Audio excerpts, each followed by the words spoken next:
Our guest today is Hall of Famer Mike Piazza talking about faith and values. Stay with us.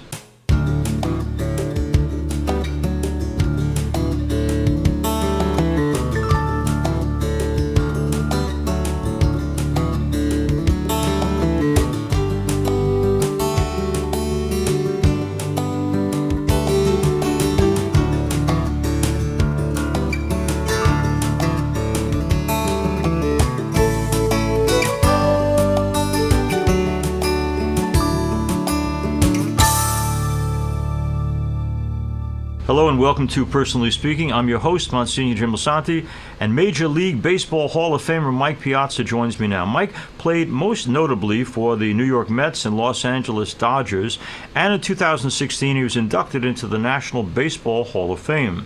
Mike is known as the best hitting catcher of all time, having the most home runs as a catcher in Major League Baseball history. He was named a 12-time All-Star and has won 10 Silver Slugger Awards. Mike has been married to Alicia since 2005, and together they're the parents of Nicoletta, Paulina, and Marco. Mike has often credited his Catholic faith as being the foundation of his life, and he's here with us today to talk about that faith. Joining me now, I'm so pleased to welcome to Personally Speaking, Major League Baseball Hall of Famer Mike Piazza. Okay, let's do some talking. First of all, family of origin always seems to me to be very, very important, formative. And I mentioned that Vince and Veronica, your parents, what did they do right in raising you? Well, I think you have to kind of put it, contextualize it. My father was the son of first generation Italian immigrants, and they came to this country, I believe in 32 or 33. And I did some research. They came from Palermo on the SS Ancona, actually. So I know those things. And so I think at those days, the immigrants they didn't have as many resources as they do today. Like, there wasn't a lot of public assistance. There wasn't a lot of extraneous money, things for them to help them and sort of organize them. And so they relied kind of on each other and word of mouth, and sort of in Italy, Italians sort of immigrated to the same town, which people from their town previously kind of established, and then sort of formed a little bit of a community there. And so my father's family went to Norristown, Pennsylvania. My grandfather was a welder, in the steel industry back in those days was pretty strong. And so he was getting work in as a welder in the steel industry. And my mom's side of the family was from Slovakia. I remember as a child, my grandmother didn't speak a lot of English. She spoke Slovakian, and then it was Czechoslovakia. I'm sure people remember during the war, and then previous, and then after the war, and then since the fall of the Iron Curtain, then Slovakia became an independent country. Right. But Slovakia itself, I think, is an overwhelmingly Catholic country. I think it's a very strong Catholic country. The double cross is in their flag, in their national flag, actually. Yeah. So it really came from my mom as far as my religious sort of philosophy. I mean, she was very, she had that Eastern European stoic sort of matter of fact, no nonsense. We're going to church on Sunday. You're going to CCD. I went to public school. Right. And there was like no negotiating. I mean, I think today, when I read some of these new parenting, they're like, oh, negotiate with your kids. No, there was no sort of negotiating. It was you're going to church, you're going to communion, and especially confession on the holidays, but not always on the holidays. Like, we would do it before Easter and Christmas and whatnot, but she would make sure that we would go. And I remember being at the Jersey Shore. We used to go down to Wildwood, New Jersey, and it was fun. It was like, had those cheesy hotels like the Crusader and the Pirate and all these things. And we would be on the beach, and it would be Saturday afternoon, and we would go to Vigil Mass on Saturday. like 5 o'clock or something. And I distinctly remember her pulling us off the beach. We still had sand. She's like, "We have to go to mass. We're going to mass tonight." Uh, Maybe it was just family friendly because there was more kids. And I just remember walking like, "Mom, we're on the beach." She's like, we're going to mass. And we would go to this church and there would be no air conditioning and everyone would be in there fanning themselves. But so it was just kind of ingrained. And so from a religious standpoint, it was more from my mom. I mean, my dad was very much working. He was from that old school philosophy. So he wasn't really involved in our formation that way. So it really pretty much came from my mother. Wow. All right. Now, I want to ask you, too, almost every weekend, this coming weekend, I've got 3 weddings, and to preach appropriately, I say, I got to know what makes these people love one another. So I ask all the couples, please write me an essay. Why, of the billion people you could have chosen out there, why is this the one?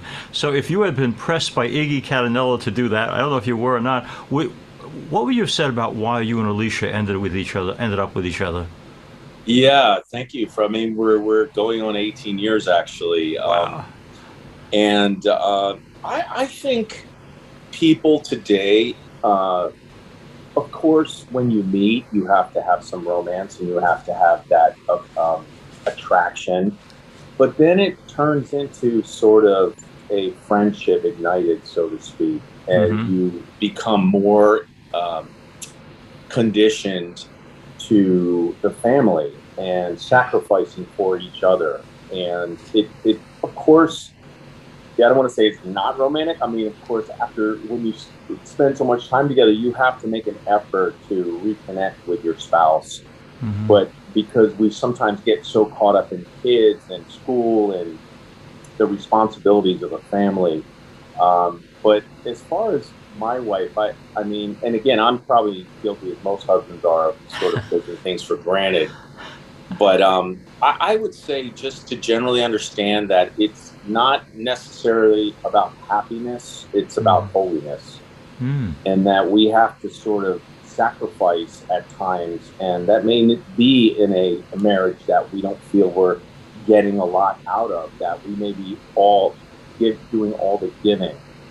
And I tell people all the time, I said, don't go into a marriage thinking what you're going to get from it. Like, if a young lady marries a businessman, they're thinking, "Oh, I'm going to get my rent paid. I'm going to have a credit card. I'm going to have," like, it's not about that. Yes, providing is very important as a man or the breadwinner of the family, but generally, it's about giving. I mean, it's a an exercise in giving.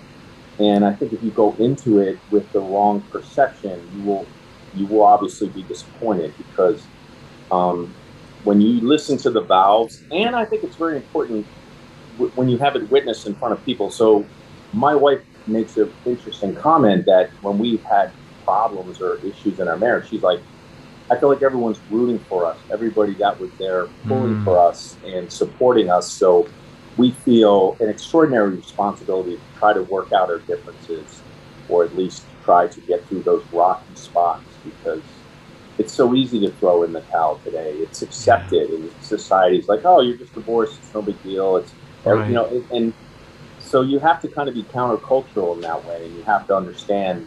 And again, to my wife's credit, and I think myself personally, generally we're kind of loyal people. You know what I mean? Like we're not really looking for the trendy, fashionable, good times. I mean, we have fun. I mean, we love vacations and going and having a good time with our friends and enjoying those things. But I think if this underlying philosophy is in your fiber, your DNA, you'll probably be okay, and you'll have the strength to work through those tough times. Mike Piazza is our guest. Mike, you and Alicia have 3 beautiful children, but I'm just wondering, again, going back to your mom and planting the seed of faith, a lot of parents, grandparents watching, listening to a show like this are always wondering, like, how do I best plant that seed? I love my faith. I want to share it, but have you guys got any particular insights into what's the best way to make sure that your children have the gift of faith? I think first and foremost is communication. And with my wife, when we got married, she was Christian. We got married Catholic, but then she eventually did the RCIA and became fully ingratiated into the church. But I said to her, I said, look, I mean, I didn't really put it up for negotiations. I mean, I think you sometimes just have to put your foot down. And I said to her, here's the deal. We're raising our children Catholic. There's no negotiation on this. This is why we're getting married. This is part of my marital philosophy. And, again, it was with love. I mean, it wasn't with like the hammer or whatnot, but I just said, look, and she was 100% on board. She was 100%, did not say, well, I would like to, no, she's like, and we had that agreement. So if there was an issue down the line, I would go back to that conversation. But I think it's communication. I mean, I think so many people today are not comfortable about discussing things that are uncomfortable. And, I think when you meet someone sometimes and you find that you're getting serious, you have to talk about those things, because if you get to a point to where it comes up and then you're like, well, I thought we were going to do this, church, or no, like, you have to sort of put your foot down, and then that way you kind of get it out of the way and you have that understanding. So I would just say that you have to bring these things up. You can't sort of put them on the back burner, so to speak. Mike, there's a great program, a weekend program called Retrovive for Marriages in Trouble. And as one of the priests who worked it many times, the three things that always come up are, obviously, you mentioned communication being key, money and how to go with what you need instead of what you want. And the important thing, the third point that comes up on the weekend is fidelity. And when infidelity happens, how it can break permanently the trust. So as a popular guy with a lot of people chasing you down, how have you, through the years, managed to stay loyal and true? How do you make sure fidelity remains part of the marriage? Wow, that's a big question. I think you have to kind of put it in little steps, so to speak, because when you understand the concept of marriage and the covenant of marriage and the idea of redemptive suffering in a way, and again, I don't want to paint this whole negative picture, but there are going to be times in your marriage where you will be unhappy, you will be sad, you will be stressed. God forbid a child is ill, or God forbid your parents pass. So I think to sort of put that armor on, so to speak, and understand, once you become so close with someone, once you build this covenant, once you become on the same page, for lack of a better word, philosophically, religiously, like you said, monetarily, I mean, and going back to what I was saying, is you have to talk about these things. If the husband is uncomfortable with his wife spending, or vice versa, you have to sort of talk about it. You have to say, look, I need this, and this, or up to a certain amount you can spend, and if it's more than that, we have. I mean, again, I don't know. There's every nuance or minutia you can get into on how to deal with it. Right. But as far as, and again, I hope my wife doesn't see this, because she's going to look at me sort of cross-eyed, because I'm far from the perfect husband, and I'll be the first to say it. But fidelity really comes from trust. I mean, I think, Bishop Cantanello, who married my wife and I, said it's easier to love someone than to trust someone, which I thought was a very interesting statement, which trust is the ultimate sort of litmus test in a relationship. Like, if I'm traveling on business and I'm going to places that are alluring, or they may have a good night, whatever, just going to LA or Hollywood or New York, or I can't have her blowing up my phone going, what are you doing? Who are you with? What are you doing? Who are you with? Yeah. It's like, and I think vice versa, guys get that way too. Men do that. They don't trust their wife. If you don't trust someone in a relationship, it's not a relationship. It's going to sort of crumble like a house of cards. It's not going to last, because you have to have the confidence and you have to have the peace in your heart that you trust this person implicitly. Yeah. And could you get hurt? Yeah, you could. I mean, as you well know, I'm sure if you hear from couples all the time that fidelity is broken, and it's extremely difficult, if not impossible, to get that trust back. And again, without judging anyone or whatever, it's like for me, I remember my mom saying, "When in doubt, don't." And Yeah. I think it's flattering because we as men, we still have an ego a little bit, and Right, it's right. nice to know you're adored and people still are attracted to you. Not just women, of course, in a sexual way, but also Mm. it's good to know and it fuels your ego. But you have to always bring it down and pray about it too.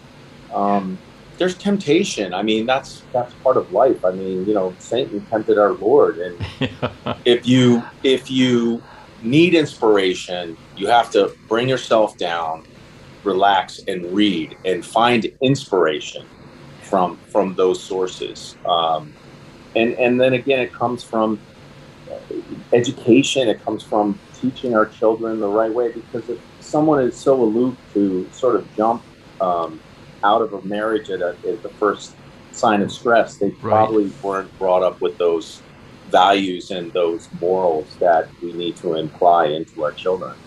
Mike, I want to talk about your own spirituality in one particular context. This past weekend, the gospel was great. Jesus teaches us how to pray, and he gives them the Our Father. But there are two elements of the Our Father, and I always wonder how each of us grapples with it. One is the concept of forgive us as we're going to forgive others. I want to ask basically, how well does Mike Piazza forgive people who have hurt him along the way? And then the other thing that I've always found the most challenging part of that particular prayer is, Lord, I place my life in your hands. Wherever you want me to go, I'm going to go. How well do you surrender to the will of God when it's not necessarily in conformity with your will? Well, great questions. And as far as forgiveness, I don't want to feel like I'm in the confessional here, but there are there are some people that I still struggle to forgive. Yeah. I mean, I've had relationships, and again, not man woman, but just friendships there where I felt a little bit betrayed and disappointed. And so, I guess what I'm trying to say is forgiveness is not like an instantaneous act. It could take years. It could take decades sometimes. But if we're praying about it and we're understanding that we have to eventually get to that place, and then to parody that with my wife, like I forgive her all the time, and I'm sure she forgives me. Like if she says something negative about some in particular thing I did or somebody I know, she'll say apologize and say, I forgive you. It's cool. Don't worry about it. Because when you're together and sometimes you're just on each other's nerves, I mean, that's just the way it gets sometimes. And we may say things which we regret and not always mean. So I think forgiveness can take on different forms. I mean, if you have someone who hurts you so badly that every time you think of them, you go into this negative place, you really have to deconstruct what happened, Mm-hmm. and try to build a way back to forgiving them. And as I said, it could take time. It's not Yeah. instantaneous. Like Right, right. it may not happen overnight, but I think forgiveness is powerful. Forgiveness is peaceful, and it's allowing us to separate ourselves from this world and understand our reward may not be in this world and probably won't be. It will be in heaven, hopefully. Yeah. So I think so many people want this instantaneous gratification, and that's what society teaches us. You Mm-hmm. deserve this. You need this. You're entitled to that. No, you're not. You're not really entitled to anything. And I'm sorry, the second part you were talking about, Yeah. for me, it's just Surrendering. Yeah. surrendering to God's will. I mean, it's so difficult, but I mean, that's the biggest thing I always try to do. And when we pray, if we ask for something, like today was the reading of, if you seek and you will find, knock and the Mm-hmm. door will be open to you. But then at the end of that, you need to say, if it is your will, Father, if Uh, it is your will, God. So we can ask for things. I can say, hey, I hope this happens in my life, or especially in a simple thing like I pray for the health and safety of my children. But I always say, if it your will. And that's hard to say because those things are very personal. So we do need to throw it up to God in a way and say, hey, it's in your court, God. It's not my will, it's your will. Please let it be your will. People listening to Mike Piazza on an interview like this might think it's always been an easy, holy road for him, but he's also been honest enough to say there are times, in his younger years especially, where, as you said, there was a great search for joy among joyless activity. When you wandered away from the values that matter the most to us, what brought you back? I think, I hope I don't get a little emotional here. I mean, I'm getting a little, but for me, it's just people praying for me. You know, my family praying for me, my loved ones praying for me, and then doing a lot of self evaluation and the understanding that I was influenced, and it's not an excuse. It's like I was saying, when you have people defining who you are, and I tell kids all the time, don't let someone else define who you are. Yeah. Define yourself. Look inside yourself. It's hard to do that sometimes. It's hard to look in the mirror and say, what do I believe? What do I stand for? What am I all about? What are the things I enjoy? And I think when I got to a certain point, especially in Hollywood, I get all these people telling me, did you date this person? Have you gone to the best parties? Have you, and I thought that was the thing I was supposed to do. Right. You know, I'm a young guy living in LA. Why not? I mean, this is what I'm supposed to do, right? This is why I work so hard, to go to the good parties, to go to date the most beautiful starlets and all those things. And it was a dupe. I was duped. I mean, I was sort of taken advantage of, and I'm not claiming to be a victim, don't get me wrong, but I was listening to the wrong people. I promised Mike my last question. Not at all. This is We're wonderful. obviously making a difference because I'm a thunderstorm going here. I'm like, I I have to be careful what I'm saying. I'm in the city. I'm like, okay. If I see any lightning, I'm going to push you out of the way. You know. There you go. Here's my question. You said, it's a wonderful quote. You said, never ever be apologetic for your faith. Never be embarrassed by it. Never apologize for it. But I'm thinking back to one of the first guests we had years ago was a good guy, Mark Bavaro. And when he used to catch a touchdown, he'd kneel down and give thanks to God. And it was nothing less than Sports Illustrated that in the editorial said, Mr. Bavaro, keep your faith to yourself and just play football. When you say what you say clearly, unapologetically about your faith, I got to believe there are people out there who say, that's good, we don't want to hear it. What do you do to the person who says, keep your faith private? I go back to that quote, if we're getting flack, then we're over the target, you know? And I say, fine, if that's what you believe, but still that won't influence me in the way I believe. That's not going to influence my behavior. Yeah. And I think because we have this innate human nature to be accepted, we have this sort of philosophy that we always want to be in the group. We want to be cool. We want to be, for lack of better words, accepted. And so when we do things that people will start to question and maybe ostracize us, then we have to say, go back to our Lord. This is why. I'm getting nervous, Mike. I'm watching you lightning. Maybe it's coincidence in a way, but I think, the suffering our Lord endured, that should be our inspiration. To go through maybe some people saying some things about us. Again, social media to me is good in some ways and bad in some ways. I mean, if we're so apt and we worry about every little person that because someone who doesn't even know me, knows nothing about me, can make a comment about me and it could be very negative. So I have to have the armor to just okay, whatever. That's your opinion. Whatever you feel. I can't really engage and worry about being accepted and worry about having this feeling of I have to be the most popular. Because what we are believing, what we believe, and what we are practicing is countercultural right now. Yeah. There is a new persecution. I'm sorry, it's just fact. I mean, don't have to take my word for it. Look in the media. Look what's going on. And so we have to be strong enough to say, I'm sorry, first rule of happiness in life is you can't care about what people think.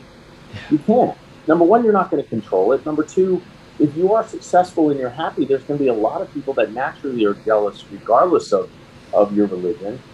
And if you're happy, because one other thing is to live our faith with joy. They say a great expression was, live your faith with joy and sometimes preach. Because if we're so negative and down and serious all the time, what fun is that? I mean, we also need to say our faith is fun. Like, I enjoy going to church. I really enjoy it. I look forward to it. To me, it's the highlight of my weekend, and sometimes during the week. I love the readings. I love to receive our Lord. I don't like going to confession because it's uncomfortable, but right. But you get my point. It's like you have to take sometimes the sour with the sweet. And I think that's what we need to do is enjoy our faith. Live it with joy. You're probably an encouragement, Mike, to every priest listening to this program. I think all of us, if at the back door of church 9 people say the homily was great, but one guy said, "You are so wrong, I don't agree with you at all," I think I'm kind of typical in wondering all day, what did I do to tick that guy off, and worry more about the negative than the positive. And you're saying, hey, just believe who you are and be unapologetic. By the way, I found a great solution for the confession problem, because I also, like you, walk in not wanting to be there. I found a priest in Manhattan I go to who speaks no English. And so he forgives everything. It's wonderful. But I want to thank Mike Piazza for being with us. Everyone knows him as this great baseball player, but more importantly, as a man of faith, unafraid of telling people, this is who I am, this is what I believe, this is what I hope we can share. Loves the Eucharist, loves his church, sees its humanity, but knows that we're much bigger than our flawed humanity. We are the Church of Jesus Christ, and he's not afraid to say that. I thank you, Mike, for being with us, and lots of love and prayers to you and your family. Thank you for being with us on our program. If you want to reach me for any reason, I'm at personallyspeakingpodcast@gmail.com. You can also get past episodes of Personally Speaking, or even current ones, by going to YouTube and searching under Personally Speaking with Msgr Jim Lisante. Please, if you would, hit like and subscribe. I'd also like to remind you that Personally Speaking is on Facebook at Personally Speaking with Msgr Jim Lisante. We're also now on Instagram at Personally Speaking Podcast. Please share and let others know about Personally Speaking. I'm privileged to serve as host and executive producer of Personally Speaking. Our producer is Lisa Jantovitz. Thanks so much for being with us. We'll see you next time, again, on Personally Speaking.